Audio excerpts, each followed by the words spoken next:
this is the kind of crap that pisses people off, and this is a two-subject video.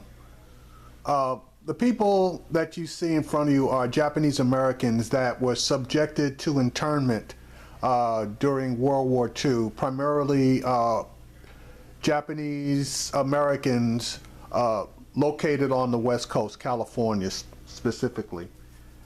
And after everything was all said and done, these people got paid reparations.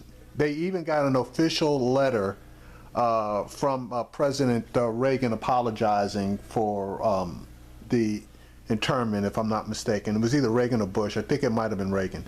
Anyway, they only had to go through what they had to go through, and I'm saying only, but they went through it for what, 42, 44 to the end of the war. So they went through what they went through for 4 to 8 years, approximately. I'm not sure about the dates that we actually interred them and when we released them. But they got paid reparations and they got a letter of apology. Black people in this country have never and will never get an official apology from the United States, and there damn sure is no big push or drive to pay African Americans in this country reparations. So that's just one subject that pisses a lot of us off. Well, shortly after the bombing of Pearl Harbor, Franklin Roosevelt ordered the expulsion and internment of 120,000 people of Japanese ancestry from the West Coast. In 1988, under Reagan, the U.S. government paid reparations to Japanese Americans. In 1991, the first George Bush offered living survivors a formal letter of apology as well. For more, I'm joined by Carl Higbee, Trump supporter, and Dahlia Lithwick, senior editor for Slate. Let me go to... Okay. Now, Higbee's the guy that was on Megyn Kelly talking about the Muslim registry list, just in case you weren't aware. On this thing, first of all, I guess let's talk to the substance. I want to get to the graphic precedent you talked about. Do you think we should go back to keeping a database, keeping figures on who comes in the country from Islamic countries, mostly Islamic countries? Oh, sure. You know, I'll say, quite frankly, to the comment Megyn Kelly made, I was shocked when she brought up the camps. I was not alluding to that at all. I was talking about the halting of immigration and also the registration of immigrants, and we did that even as recently as NSEERS here in 2002 to 2012. And so, quite frankly, if it's going to keep America safe, I'm not afraid of people who are outside this nation. What I'd really like to do is keep America safe, and there's plenty of pretty good Muslims out there. 1.6 billion of them. Most want to be peaceful and part of our society. We welcome them with open arms, but we want to keep an eye on the people who are coming in because it's very impossible to vet them right now. Well, what is it fair to use the term registration, like they used to talk about registering members of the Communist Party? Is this something that you believe is appropriate? Registration, not just keeping an eye on people, but making them affirmatively register as potential trouble. We use register like it's, yeah, we use register like it's a bad thing. You have to register your car. Most states, like Connecticut, my own, we have to register our guns. We have to. I cannot honestly believe that this guy is equating living, breathing people with property. Oh, wait a minute. Wasn't that what slavery was all about? White people considering black people property? Oh, my bad.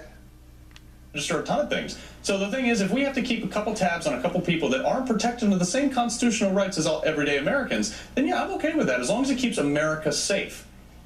Dahlia, your response to that, what's wrong with what he just said, if you think so?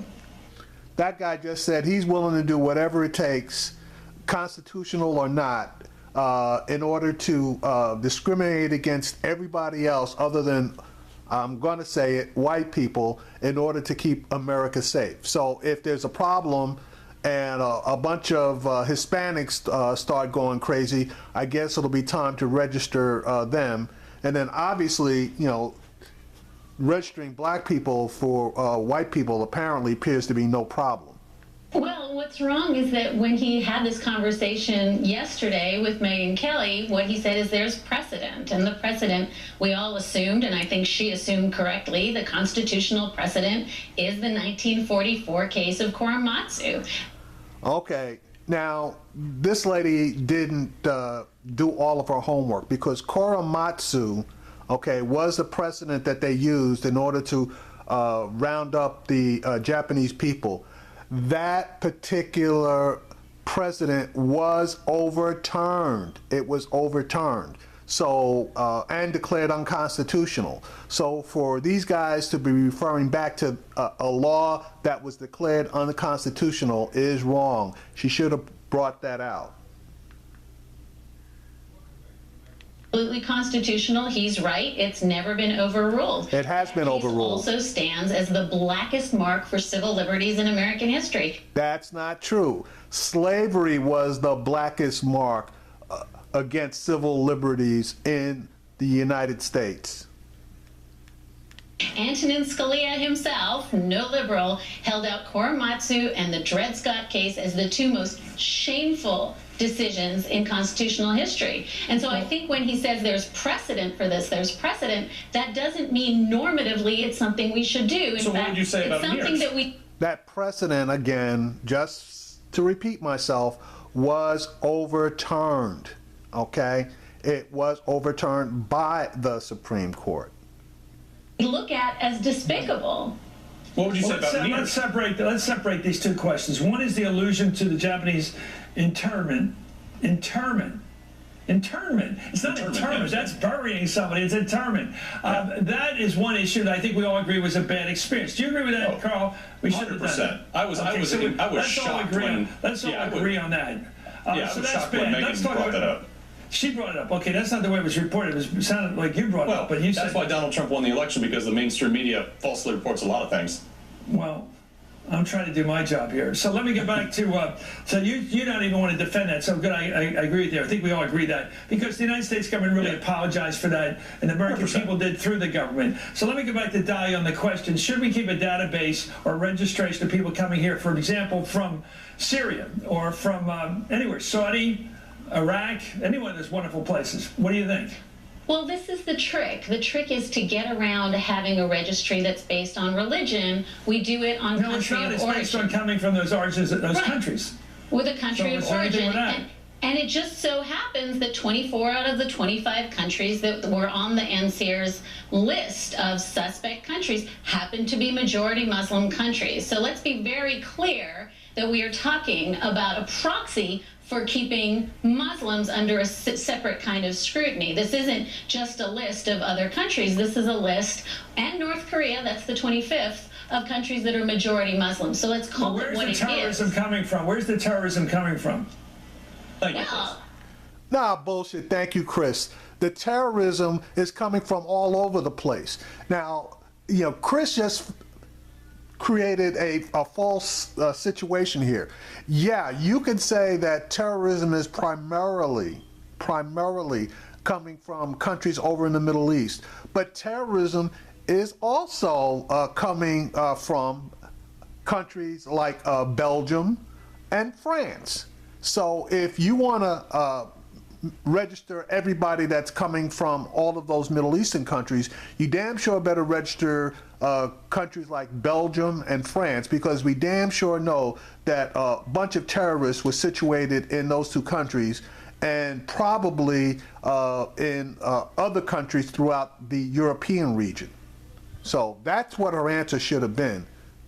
Well, I think, Chris, we just have to be honest that if we're going to have heightened scrutiny for Muslims, then we're going to have to allow all the other things. And the other thing that's important about I'm just asking you, where's the terrorism coming from? Where should we be looking out for terrorism? The terrorism comes from all sorts of places. Exactly, that's the right answer. Terrorism can come from all sorts of places. And I don't want to hear this crap about, yeah, we know where they originally came from, because that's not necessarily true. They have homegrown, native-born terrorists coming out of France and coming out of Belgium. You know, those are the most publicized people in countries because of the heinous nature of the acts that were done in those countries. But there are acts all over the place. We have people that are French nationals. We have people all over Europe. We have people, it's not based necessarily on a country of origin. I want you to debate this. Go ahead, Carl. And what are they swearing allegiance to? They're not swearing allegiance to France. They're swearing allegiance to an extreme faction of Islam that represents, by the way, a very small portion of the entire religion. But they are, nevertheless, a Muslim problem within the overall benevolent religion of Islam. Okay, and what about the terrorists that we've had here that were native born that swore allegiance to Islam, okay, or ISIS or whatever? Same situation. So are you going to put those guys on the registry too? They're American citizens. Got a slight problem with the Constitution on that one, buddy. Ask you, Carl, about this question. Carl, if you have a problem with people in France who are swearing fealty to a Muslim entity, then your program doesn't screen them out. Okay, but they all came from that area. Carl, I agree. Let me ask you this: how do you avoid making people who are Islamic that's their religion, their nationality is American? They are here, they came here, they were born here, they want to be Americans. They are Americans in most cases. How do you not make them feel like outcasts when you start registering them? Don't be afraid. We're not coming for you. We're not putting you in camps. We're not doing any of that stuff. And yeah, where have we heard that one before? I think a place called Nazi Germany and the various surrounding countries like Poland, etc. Any falsehoods that's portrayed by any publication that saying that they're going to do that is fundamentally false. Look, this is one of those things that's been blown way out of proportion. We're talking about people coming into America that want to be part of our society. We just want to keep tabs and make sure that they're not part of the bad guys we're trying to keep out. This will be and I'm pretty sure the citizens in Germany heard the same thing, and then when they invaded France, I'm pretty sure they told the Jews the same thing, and I'm pretty sure they told the people in Poland and the various Baltic countries surrounding Germany. I'm pretty sure they told them the same thing before they turned around and started rounding people up and shipping them to concentration camps. Yeah, okay.